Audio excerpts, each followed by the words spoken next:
사도 바울은 예수 그리스도를 만나기 전과 만난 후가 완전히 다른 사람이었습니다. 그래서 오늘의 말씀은 인생의 터닝 포인트, 전환점에 대해서 말씀을 함께 나누고자 합니다. 교회를 다니면 구원을 받습니까? 아니에요. 그리스도를 믿어야 구원을 받습니다. 교회를 다니면 인생이 바뀝니까? 아니에요. 우리 그런 말 들어보셨죠?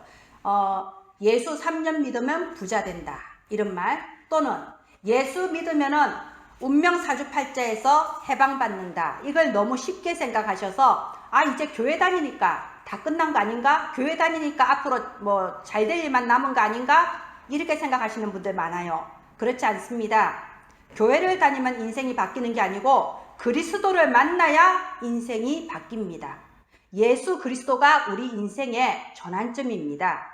오늘 우리가 읽은 본문은요, 바울의 터닝 포인트, 바울의 인생 전환점에 대한 부분입니다. 원래 바울은 어떤 사람이었냐? 유대인 중에서도 최고의 엘리트 유대인이었어요. 바울은 베냐민 지파였습니다. 베냐민 지파가 어떤 지파인가요? 초대 왕, 이스라엘 최초의 왕 사울을 배출한 지파예요. 그죠? 그리고 가말리엘 문화에서 배웠다고 되어 있습니다. 가말리엘은 그 당시에 최고의 율법학자였어요. 말하자면 구약의 율법에 있어서 그 누구보다도 내가 제일 잘한다, 최고라고 할 만한 사람이 바로 바울이었어요. 그냥 유대인이 아니고 엘리트 유대인. 그래서 누가 봐도 바울은요, 하나님을 잘 믿는 사람이었어요. 그 누구보다도 하나님에 대해서 잘 알고 충성스러운 사람이 바로 이 바울이었습니다. 그래서 우리가 사도행전 7장에 보면요, 그 스데반이 순교를 당할 때, 그 스데반한테 돌 던지는 사람들의 옷을 맡아가지고 있던 사람이 사울이었어요. 유대인들이 감정에 북받쳐서 돌을 던지는 게 아니에요. 철저한 유대 율법에 의해서 이성적으로 저 사람은 죽여야 된다, 이래서 돌을 던져 죽이는 건데, 그때 증인을 세웁니다. 우리가 그냥 죽이는 게 아니고 유대 율법, 하나님의 뜻에 의해서 죽였다. 그 증인 노릇을 한 사람이 누구냐? 바로 이 바울이었단 말이에요. 그때는 이름이 사울이었죠. 그 정도로 굉장히 열심히 있는 사람이었어요. 근데 오늘 보세요. 여기 1절에 보면요, 위협과 살기가 등등했다고 돼 있어요.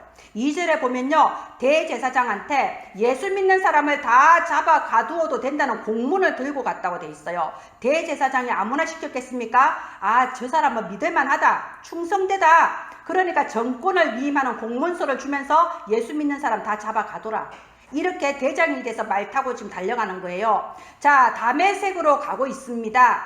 이 바울은요, 예수 믿는 사람을 죽이고 위협하고 가두고, 이것이 하나님을 잘 믿는 거라고 생각했어요. 그게 하나님이 원하시는 거라고 생각했습니다. 그런데 그렇게 갔는데 무슨 일이 벌어졌나요? 여기 3절에 보세요. 호련히 빛이 임했습니다. 하늘에서 빛이 임했어요. 그리고 다른 사람은 듣지 못하는 음성이 이 바울의 귀에 들린 겁니다. 바울이 깜짝 놀랐죠. 이 바울이요, 알았어요. 지금 이 빛이 비추면서 나를 부르시는 이분이 하나님이구나 알았습니다. 평생에 우리 조상 때부터 믿어오던 그 하나님이구나. 그런데 하나님인 건 알겠는데 내가 믿던 그 하나님이 아닌 거예요. 내가 그동안 하나님 잘 믿는다고 믿어왔던 그 하나님이 아닙니다. 그래서 바울이 질문해요. 5절에 주여 누구시니까? 이 질문은요, 바울의 입장에서는 굉장히 참담한 질문이에요. 바울은 평생에 하나님을 1등으로 섬기면서 내가 하나님한테 누구냐고 물어야 될 일이 있을 줄은 정말 몰랐어요. 하나님을 잘 안다고 생각했거든요. 주여 누구시니까? 이분이 내가 믿어왔던 그 하나님이 아닌 것 같네? 내가 그동안 잘못 믿어왔나? 자기가 그동안 믿어왔던 게 다 우르르 다 무너져 버린 거예요. 바울이 그때까지 믿어왔던 하나님은요, 유대인들만의 하나님이었어요. 바울이 믿어왔던 하나님은 율법적인 하나님이었어요. 그 하나님 때문에 사람을 죽이도 되고 가둬도 되는 그런 하나님이었어요. 그런데 지금 바울을 찾아오신 하나님은 누굽니까? 죄인인 예수님, 십자가에 못 박혀 죽은 저주받은 예수님이 바로 하나님이었던 거예요. 바울에게는 천지가 개벽하는 충격이었습니다. 하늘이 무너지는 충격이었죠. 그래서 우리가 읽은 마지막 구절에 뭐라고 돼 있어요? 사흘 동안 먹지도 마시지도 아니하더라 돼 있어요. 그 정도로 충격이 큰 겁니다. 이 물이 입을 안 넘어갈 정도로 충격이 컸던 거예요. 이렇게 충격을 받은 그동안에 하나님께서 아나니아를 보내셨죠. 다메섹에 준비되어 있던 제자 아나니아를 보내서 이 바울을 통해서 내가 하고자 하는 바울을 향한 하나님의 절대 계획을 딱 나타내면서 가서 바울에게 세례를 줘라. 아나니아가 그러죠. 아니 저 바울은 우리를 죽이려고 찾아온 사람을 제가 어떻게 찾아갑니까? 나를 잡아버리면 어떡합니까? 아니다. 가라. 그래서 아나니아가 찾아가서 세례를 베풀고 이 복음을, 예수 그리스도의 복음을 가르치게 됩니다. 그때부터 이 예수 그리스도를 만난 이후에 바울은 완전히 바뀌어버리죠. 여기 9장 22절 보세요. 바울의 옛날 이름이 사울이에요. 사울은 힘을 더 얻어 예수를 그리스도라 증언하여 다메섹에 사는 유대인들을 당혹하게 하니라. 당혹스럽죠. 이 예수 믿는 사람 잡아 죽이는 대표자였는데 180도로 바뀌어버린 겁니다. 오히려 예수가 그리스도라고 증거하는 전도자가 돼버린 거예요. 그러니까 유대인들이 당황하는 겁니다. 자 보세요. 바울은 그리스도를 만난 후로 가치관이 달라지고 인생의 방향이 달라졌습니다. 인생의 목적도 달라졌습니다. 바울은 원래 하나님을 잘 믿는다고 생각했고 그 누구보다 열심히 했는데 막상 주님을 만났을 때 주여 누구십니까? 라고 물을 수밖에 없었어요. 이런 바울 같은 성도가 지금 교회 안에도 많다 이겁니다. 교회는 열심히 다녔는데 정작 예수 그리스도를 모르는 거예요. 예수 그리스도를 만나지 못한 성도들이 너무나 많습니다. 열심히 하시는 분들이 많아요. 열심히 하는 것이 잘 믿는 거라고 생각하는 분들이 많아요. 저도 예전에 그런 교회를 다닌 적이 있습니다. 그 누구보다도 열심히 하는 교회였어요. 사실은 그 교회만큼 좋은 교회를 제가 본 적이 없습니다. 교회 건물도 좋고요. 교회 다니는 사람들도 너무 반듯해요. 모든 삶이 반듯해요. 자, 그래서 이 반듯하신 분들이 1년에 2번씩 바자회를 합니다.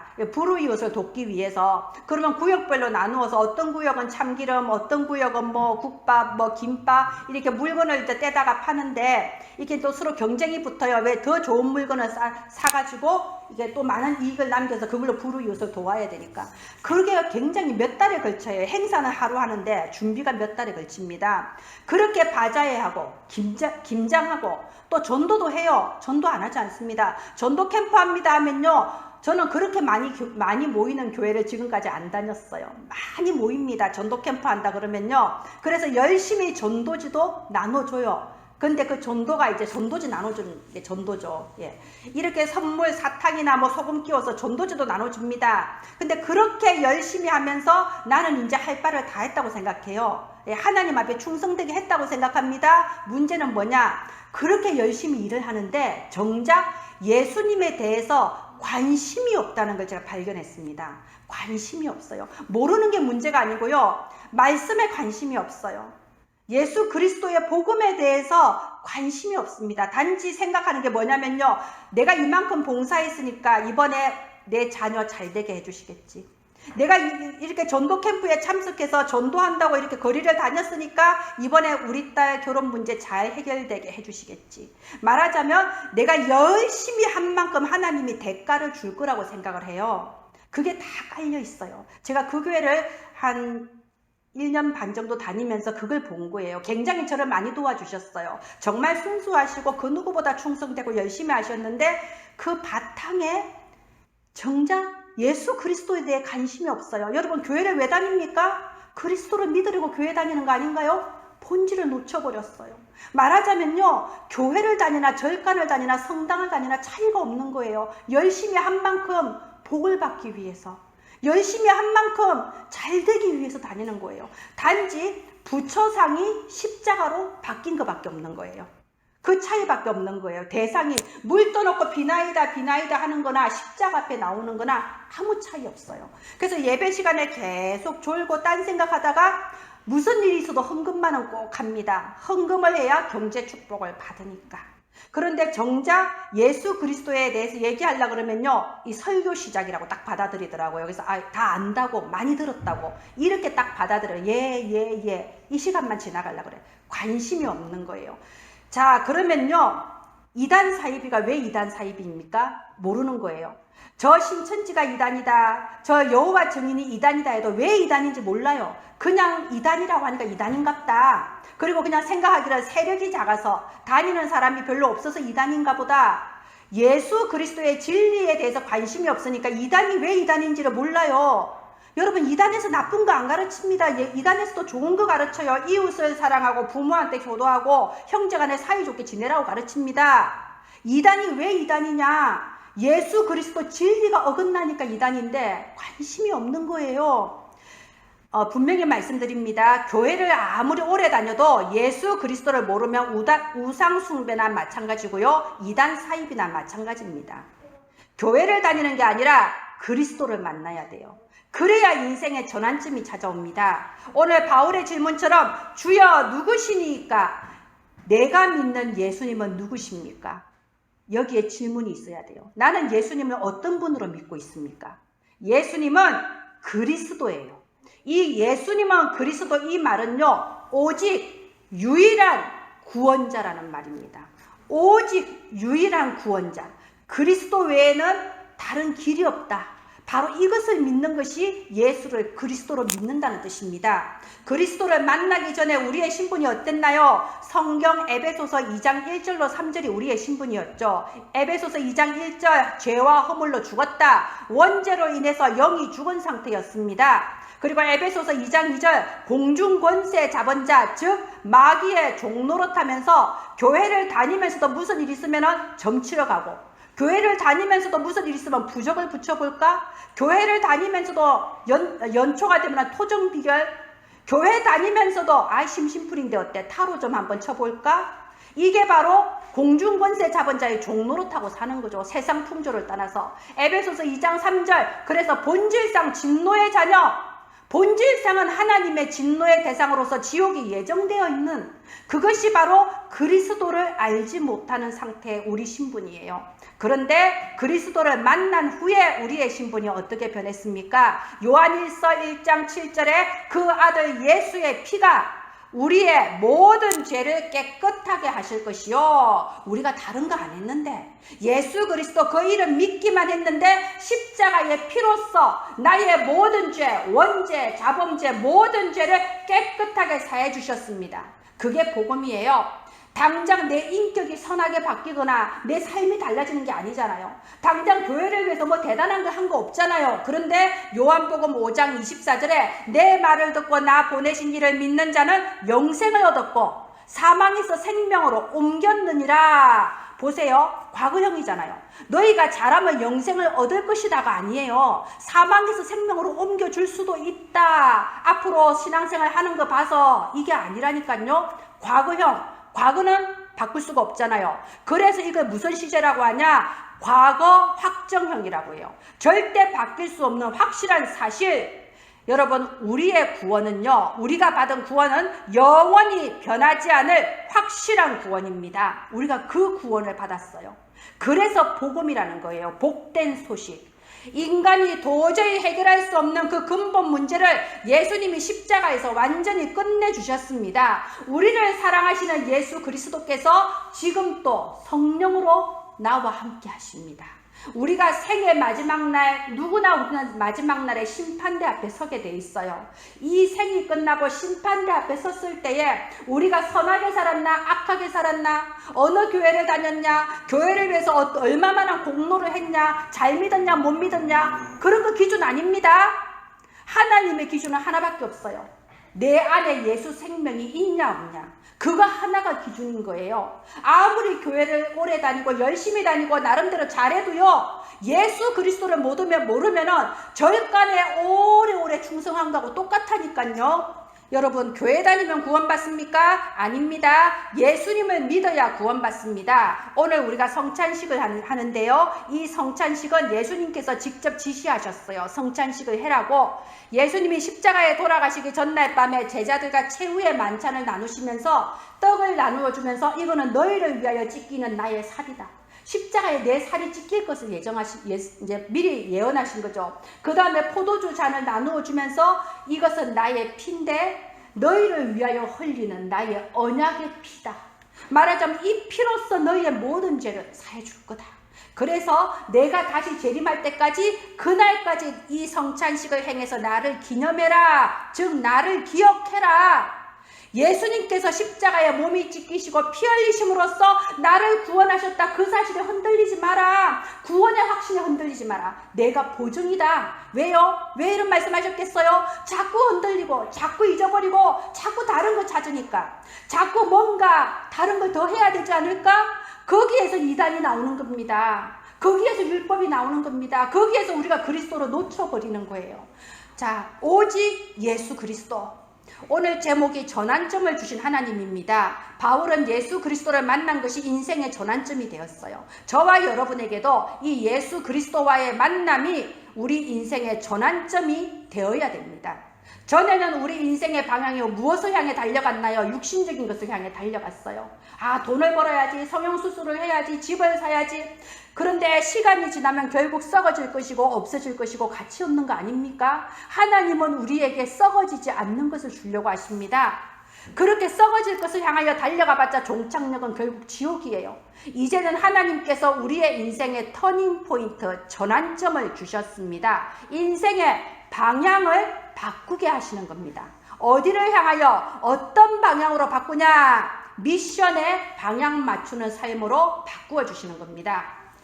우리가요, 이렇게 랩런트들 또는 이렇게 이 다락방 안에 언약 붙잡은 분들 중에서도요, 포럼을 하다 보면요, 아, 나 지난주에 이거 실패했고, 지난주에 기도가 안 됐고, 제가 그동안 이걸 못 깨달아서 실패했고, 이런 식으로 이제 포럼을 많이 해요. 예, 이제 나쁜 포럼은 아닌데, 제가 항상 생각나는 게, 여러분, 공산당들요, 북한, 탈북하신 분들 많이 들었습니다. 거기에 그 동네마다 회관이 있대요. 그리고 일주일에 한 번씩 그 회관에 다 모인답니다. 교회하고 똑같아요. 모이면요, 말하는데 거기는 이게 맨발이나 슬리퍼 신고 가면 안 된대요. 딱 양말, 하얀 양말을 신고 들어가야 된대. 그 정도로 특별한 곳이에요, 그 회관은. 그러니까 말하자면 이 주체 사상이 종교예요, 거의.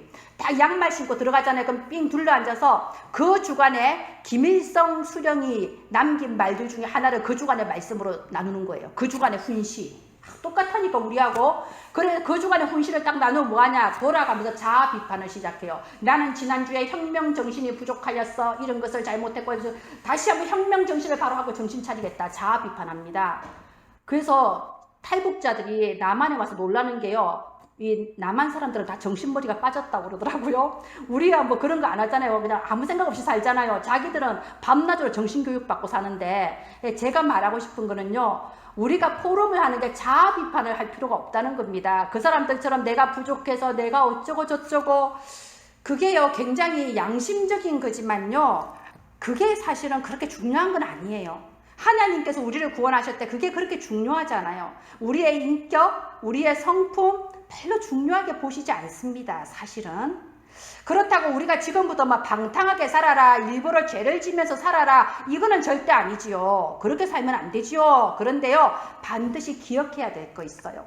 하나님이 우리를 구원하셨을 때는요, 처음부터 우리를 원하셔서 구원하셨어요. 마가복음 3장 13절에 원하는 자를 부르니 나오신지라 하셨어요. 그 누가 뭐라 해도 하나님은 우리한테 만족하십니다. 하나님은 우리를 원하셨어요. 우리를 원하셔서 우리를 위해 십자가에 지시고 죽으신 겁니다. 하나님께서 봤을 때 우리 한 사람 한 사람이요, 너무나도 사랑스럽게 보입니다. 완전한 존재로 보여요. 고쳐야 되고 허물이 많고 반성해야 될 존재가 아닙니다. 완전한 존재, 존귀한 존재. 스가랴서 2장 8절에요. 너희를 해야 하는 것은 내 눈동자를 범하는 거라고 했어요. 하나님에게는 눈동자처럼 소중한 존재가 우리다 이겁니다. 그런데 그런 하나님께서 우리가 뭘 제대로 하나 안 하나, 기도 하나 안 하나, 전도 하나 안 하나, 그거 하나하나 평가하고 점수 매겨서 나중에 혼내주려고, 그러려고 십자가 지셨겠어요? 그거 아니에요. 왜 이런 말을 하냐면요, 여러분 뭐 자유롭게 죄짓고 살아라 이런 말이 아니고요, 우리 사춘기 애들 한 20살 때까지 애들 보면 맨날 이 스마트폰 셀카 찍는다고 맨날 이러고 있잖아요. 그죠? 맨날 어떻게 보이나 맨날 이러고 있죠. 이렇게 보면은 좀 보기 싫어요. 나이 든 사람들 보면요, 막 혼자서 스마트폰 보고 막 웃고 있어. 예쁘게 보이려고요. 근데 우리 성도들의 모습이 하나님 봤을 때 그렇게 보일 수도 있어요. 맨날 나만 쳐다보고 있어. 나 자신만 쳐다보면서 내가 잘못한 거 반성하고 후회하고 거기에만 신경을 쏟고 있다니까요. 거기다 쏟는 에너지의 방향을 조금만 돌리라는 겁니다. 나한테만 몰입하고 있는 그 에너지의 방향을 조금만 돌려서 하나님이 나에게 주신 그 미션을 향해서 나의 삶의 방향을 돌리고 나의 생각의 방향, 나의 집중의 방향을 하나님이 원하시는 그 미션을 향해서 방향을 조금만 돌리자는 겁니다. 자, 보세요. 하나님이 우리를 어떻게 구원하셨나요? 우리가 아직 의롭지 않은데 의롭다고 판결을 내려버리셨어요. 그걸 보고 칭의라고 합니다. 의롭지 않은데 의롭다고 칭하셨다 이거예요. 먼저 이렇게 딱 구원을 하나 해놓고 그 다음에 우리를 변화시켜 나가십니다. 그걸 성화라고 합니다. 이거는 좀 시간이 걸려요. 구원은 한순간인데 변화시켜 나가는 건 시간이 좀 걸려요. 그래서 우리가 교회 안에 좀 이렇게 이상하고 좀 문제가 있고 이래도 이해하고 다 받아주잖아요. 교회 왔다고 금방 그 사람이 막 변하지 않는 거 알잖아요. 그게 뭐라고 하죠? 내부 공사 중. 내부가 지금 공사 중에 하나님 만들어 나가고 계세요. 그런데 우리가 기억해야 될 거, 하나님이 이렇게 나를 성화시켜 나가는데 그 목적이 뭐냐? 하나님이 우리를 변화시키는 목적이요, 인격적으로 완벽한 인간이 되라고 하는 건 아닙니다. 우리가 착한 사람, 바른 사람 되라고 우리를 구원하신 건 아니에요.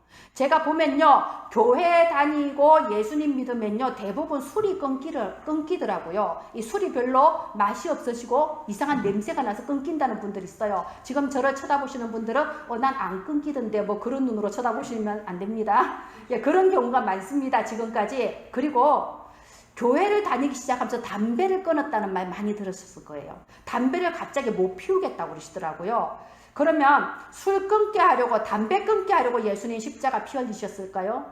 조방희 집사님은요, 저하고 결혼한 딱 그 첫날부터 담배 끊었습니다. 예수 안 믿어도요. 담배 끊고 근 20년을 예수님을 안 믿었어요. 아무 상관없습니다. 예, 막 욕을 많이 하고 이런 사람들 예수님 믿으면요, 말도 달라져요. 말도 좀 욕이 줄어들고 좋은 말 합니다. 그러면 예수님이 십자가 지신 게 바른 말, 고운 말 하는 아름다운 사회를 이루자고 십자가 지셨겠어요? 아닙니다. 예수님께서 한 사람을 구원하실 때는요, 그 사람의 인생에 대해서 반드시 이루시고자 하시는 절대 계획을 가지고 구원을 하시는 거예요. 하나님은 한 사람을 구원하실 때 반드시 그 사람을 통해 이루실 계획이 있어요. 그래서 그걸 보고 뭐라고 하냐? 미션이라고 하는 겁니다. 우리 사도행전 16장 31절에 가로되 주 예수를 믿으라 그리하면 너와 내 집이 구원을 얻으리라 되어 있습니다. 하나님은 한 사람을 구원하실 때는요, 그 사람을 통하여 그 사람의 집안과 가문을 다 살리려는 계획을 가지고 구원하셔요.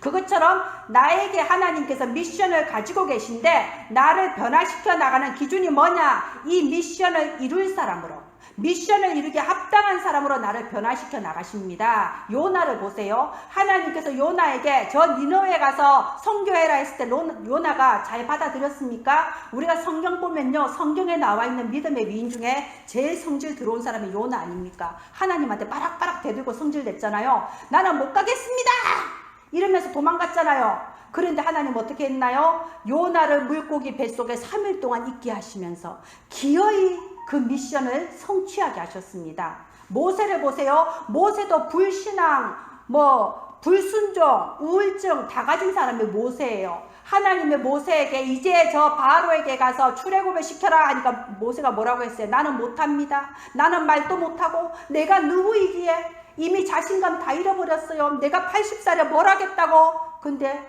하나님께서 모세에게 능력을 주셔서 결국 하게 하셨습니다. 아까 말씀드린 것처럼 하나님께는요, 우리의 인격 별로 그렇게 가치 있지 않아요. 우리의 능력 별로 중요하지 않아요. 능력 없는 자에게 능력 주시고 인격이 부족하면 인격을 만들어 주셔서 하나님께서 우리에게 주신 미션을 반드시 이루어 나가십니다. 이 시간 우리 입술로 믿음의 고백합시다. 나는 하나님의 미션을 가진 사람이다. 교회를 왔다 갔다 한다고 신앙생활이 아니고요, 이제 좀 있다가 한 해가 다 가는데 떡국 한 그릇 먹고 나이 한 살 더 먹고 그게 사는 게 아닙니다. 내가 하나님께서 나에게 주신 미션, 나를 통하여 반드시 이루실 하나님의 절대 계획, 그것을 깨달았을 때 비로소 진짜 산다고 할 수 있는 거예요. 그전에는 산다고 할 수 없어요. 애벌레도 나뭇잎 갈가 먹고 살고 돼지도 밥 먹고 살아요. 하나님이 주신 나의 미션을 깨달았을 때 산다고 할 수 있는 겁니다. 그러면 이 미션의 특징이 뭐냐? 여러분, 하나님께서 주신 미션을 내가 딱 붙잡으면요, 거기에 나도 모르게 24시 올인이 돼요. 이게 막 다른 거 안 하고 그것만 한다 이 뜻이 아니고요. 밥도 먹고 공부도 하고 직장도 다니는데 그게 나의 최우선순위에 놓이는 거예요. 계속 생각이 나요. 아, 이걸 해야지. 그게 하나님께서 주신 나의 미션입니다. 이 미션을 어떻게 찾냐? 기도하면서 찾아야죠. 하나님, 나를 통해서 대체 뭘 하려고 하십니까? 일단 기도해야 됩니다. 그런데 또 그 찾을 수 있는 그 힌트가요, 하나님께서는 우리를 한 사람을 그냥 구원하지 않고 교회라는 울타리 속에 우리를 구원하셨어요. 하나님은 공동체 속에 우리를 구원하셨어요. 그러면 교회의 지체로서 나를 모으셨기 때문에 나의 미션은 반드시 교회의 미션과 연결이 되어 있습니다. 하나님은 교회 없이 혼자 믿는 그런 신앙이 아니에요. 하나님은 이스라엘 민족 전체에다가 하나님이 언약을 주셨고 교회 공동체 전체에다가 언약을 주셨습니다. 그래서 교회 합심 기도 제목, 우리 교회 시간표 속에서 나는 교회를 위해 무엇에 24 올인할 것인가, 그거를 찾으면 그것이 바로 지금 이 시간표의 나의 미션인 거예요. 그리고 그 시간표에 내가 올인하다 보면 그 다음 시간표가 또 나옵니다. 요셉을 보세요. 요셉이 지금 노예로 잡혀왔는데 하나님께서 요셉아, 네가 나중에 총리가 되면 이런 미션 안 주세요. 노예일 때는 노예로서의 미션을 주시고, 감옥에 있을 때는 감옥에서의 미션, 총리 됐을 때 총리의 미션. 지금 내 시간표에 하나님 주신 이 미션을 붙잡고 24 올인해서 가다 보면 또 그 다음 하셔서 마침내 237 나라의 복음의 빛을 비추는 나의 그 미션이 이루어지는 겁니다. 오늘 바울도 미션을 받았죠. 바울의 미션이 뭔가요? 우리가 읽지 않았지만 사도행전 9장 15절, 아나니아를 통해서 미션을 주셨습니다. 가라, 이 사람은 내 이름을 이방인과 임금들과 이스라엘 자손들에게 전하기 위하여 택한 나의 그릇이라. 한마디로 이 바울은 이방인 선교를 위하여 택한 나의 그릇이다. 바울에게 주신 미션은 이방인 선교였어요. 그래서 나중에 이 바울이 자기가 직접 하나님께 들어요, 이 음성을. 근데 처음에는 아나니아를 통해서 들었죠. 이것처럼요, 우리의 미션은 때로는 주의 종을 통하여, 때로는 다른 것을 통하여, 처음엔 다른 사람을 통해서 들려지게 하세요. 그 다음에 나에게 직접 들려집니다. 이 바울이 미션을 붙잡았을 때 잘 됐냐? 이 바울이요, 드디어 예수 그리스도를 진짜로 만나고 미션도 붙잡았어요. 근데 그때부터 문제가 오기 시작하잖아요. 그때부터 이 바울이 갑자기 사람이 확 변하니까 이 유대인들이 저 바울이 미쳤나 보다. 이제 바울을 잡아 죽이려고 해. 왜? 자기들 명예에 지금 방해가 되잖아요. 바울을 잡아 죽이려고 자객을 보냅니다. 그러면 초대교회가 또 바울을 보호해줬냐? 그것도 아니에요. 초대교회는 바울을 보면 불안한 거예요. 저 뭐 사기일지도 몰라, 뭐 위장한 건지도 몰라. 그러니까 바울은 초대교회에도 가지 못하고 유대사회에도 편입되지 못하고요, 저 먼 아라비아로 이렇게 막 방랑했어요. 무려 10년. 여러분, 한두 달이 아닙니다. 10년을 방랑했어요. 하나님은 예수 그리스도 언약 붙잡고 미션도 찾았는데 10년을 돌리셨습니다. 그것처럼 우리도요, 이 미션을 붙잡았을 때 내 인생에 광야가 찾아올 수 있어요. 나 구원받았는데 광야가 찾아올 수 있어요. 그러나 기억해야 될 거, 미션이 있는 사람은요, 그 미션이 이루어지기까지 절대로 죽지 않습니다. 하나님은 반드시 미션을 이루게 하십니다. 문제가 오면 기다리면 됩니다. 자, 이렇게 10년이 지나가고 나서 드디어 하나님께서 바울을요, 안디옥 교회로 인도하셨어요. 사도행전 13장 1절에 보면요, 그 부분이 나오는데요. 저는 이 사도행전 13장 1절을 읽으면 언제나 마음이 벅차요. 왜냐하면 바울이 무려 10년 동안 외롭게 방랑했는데 하나님께서 드디어 동력자들을 만나게 해주셨잖아요. 이 안디옥 교회 자체가 사실은 스데반의 환난으로 말미암아 흩어진 자들이거든요. 자기들도 환난당해서 흩어진 자들이 모여서 세워진 데가 안디옥 교회인데, 그 안디옥 교회에서 드디어 바울에게 마음이 통하는 동력자들을 붙여주셨어요. 그래서 안디옥 교회에 선지자들과 교사들이 있으니 바나바와 니게르라 하는 시므온과 구레네 사람 루기오와 분봉왕 헤롯의 젖동생 마나엘, 이름이 쫙 나오죠. 저는 이걸 읽으면 제 마음이 참 너무 좋아요. 이런 동력자를 만난다는 건 하나님의 큰 은혜거든요. 우리 은혜나무 교회가 서로가 서로에게 이런 동력자가 될 줄을 믿습니다. 이 동력자들이 함께 전도와 선교를 위해서 금식하면서 기도했을 때 드디어 바울이 선교사로 파송을 받아서 이때 10년 전에 주신 그 언약의 미션대로 드디어 이방인 선교를 시작한 거예요. 그때부터 바울은 유럽을 3바퀴를 돌았습니다. 그러면서 감옥에 갇히기도 하고 채찍에 맞기도 하고 굶기도 하고 도적질을 당하기도 하고 온갖 고초를 다 겪습니다. 배를 탔는데 배가 막 파손되기도 하고요. 그런데 남들이 보면 고난인데 바울에게도 그게 고난이었을까요? 아니죠. 바울은요, 로마서 1장 16절에 보면 감옥에 갇혀 있을 때 이렇게 고백했어요. 내가 이 복음을 부끄러워하지 않는다. 아니, 감옥에 갇힌 게 부끄러운 거잖아요. 근데 나는 이 복음을 부끄러워하지 않는다고 했습니다. 사도행전 20장 24절에 나의 달려갈 길과 주 예수께 받은 사명, 이것을 감당하려 하면은 나의 생명조차 조금도 귀한 것으로 여기지 않는다. 여러분, 이 구절을 다 우리가 암송했을 때 뭐가 느껴지나요? 슬픔이 느껴지나요? 고난이 느껴지나요? 아닙니다. 저는 벅찬 행복이 느껴져요. 충만함이 느껴집니다. 남들이 봤을 때는 고난인데 바울에게는 참 행복이었던 거예요.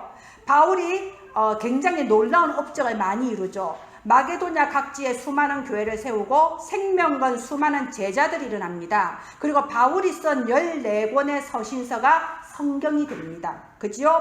이렇게 인간으로서 굉장히 할 수 없는 놀라운 업적을 많이 남겼지만 바울은 뭐라고 합니까? 나의 나된 것은 하나님의 은혜다. 내가 한 것이 아니고 하나님이 하셨다고 말합니다. 또 뭐라고 합니까? 고린도후서 12장에 보면요, 내가 자랑할 것이 있다면 하나, 나의 연약한 것, 내가 너무 부족한 걸 자랑한다고 합니다. 그리고 빌립보서 3장 12절 14절, 이때는 바울의 나이가 70이 넘었어요. 이제 감옥에서 순교를 앞두고 있을 때예요. 그 차가운 돌감옥에서 말을 하기를, 내가 얻은 것도 아니고 이룬 것도 아니고 오직 표대를 향하여 달려간다라고 되어 있습니다. 우리 주 예수 그리스도 안에서 하나님이 위에서 부르신 부름의 상을 향하여 달려가노라. 지금도 나는 달려가노라. 어디를 향하여? 방향이 어디냐? 하나님이 부르신 그 미션을 향하여 달려간다는 겁니다. 바울이 그리스도를 만나기 전에는요, 사람을 죽이고 괴롭히고 가두는 잘못된 방향으로 달려가고 있었어요. 그런데 그리스도를 만난 후에는 인생의 방향이 달라졌습니다. 하나님이 주신 미션을 향하여 올인하는 삶이 되었습니다. 이 길은 부끄럽지 아니하고 후회할 것이 없는 참된 행복자의 삶이고 영원한 성공자의 삶이었습니다. 말씀을 요약하겠습니다. 예수 그리스도와의 만남이 우리 인생의 가장 중요한 전환점입니다. 지옥에 갈 수밖에 없던 우리가 구원을 받았습니다. 그렇다면 지금 나의 삶의 방향은 어디를 향하여 가고 있나요? 세상에 헛된 것, 썩어질 것이 아니라 하나님께서 내게 주신 미션의 방향을 맞추었을 때 우리의 삶이 후대에게 남길 영광스러운 인생 작품이 되게 하실 것입니다. 가장 중요한 거는 오늘이에요. 오늘 그럼 내가 어떻게 하냐? 여러분이 오늘 드리는 이 예배가 여러분의 미래가 되고요. 여러분이 오늘 드리는 기도가 여러분의 미래예요. 그러면 여러분 기도는요, 얼마나 오래 하냐, 어떻게 금식하냐, 그게 중요한 게 아니고 기도가 뭔가요? 소통이에요. 하나님이 나와 함께 하시는 임마누엘을 누리며 하나님과 통하는 것이 바로 기도입니다. 그래서 조용히 찬양하면서 하나님과 통하는 이 임마누엘의 행복을 누리고, 또 내게 주신 권세, 모든 흑암이 꺾이는 권세를 내 것으로 누리고 하나님께서 주신 언약의 말씀을 붙잡고 기도하는 거예요. 우리가 세상을 살아가면서 다른 사람하고 경쟁하고 막 다른 사람 쫓아가려고 하면 얼마나 힘듭니까? 나를 따라와야 돼요. 명예도 나를 따라와야 되고 물질도 나를 따라와야 되고 모든 게 나 중심으로 따라와야 되는 거 아닌가요? 따라올 수 있는 영적인 힘이 바로 기도에서 나오는 거예요. 그 기도의 힘을 누리는 저희들 되기를 바랍니다. 그래서 내 힘이 아니라 오직 유일성 재창조의 응답이 이거구나, 증인이 되기를 바랍니다. 오늘 예배가 우리 인생의 전환점이 되시기를 주 예수님의 이름으로 축원드립니다. 이 시간 하나님 말씀 붙잡고 1분만 함께 기도합시다. 하나님 아버지, 은혜를 감사합니다. 오늘이 중요한 날이 되게 하여 주시옵소서. 오늘 우리에게 인생의 전환점이 보여지게 하여 주시옵소서. 오직 성령으로만 되어짐을 믿습니다. 오늘부터 하나님과 소통하는 참된 기도가 시작되게 하시고 하나님께서 내게 주신 그 미션을 향하여 달려가도록 나의 인생의 방향이 바뀌게 하시며 하나님이 하시는 일에 증인으로 서게 하여 주시옵소서. 사랑하는 은혜나무 교회 가족들에게 오직 성령의 충만함 담을 부어 주시옵소서. 성령의 능력으로 붙들어 주시옵소서. 살아계신 주 예수님 이름으로 기도합니다.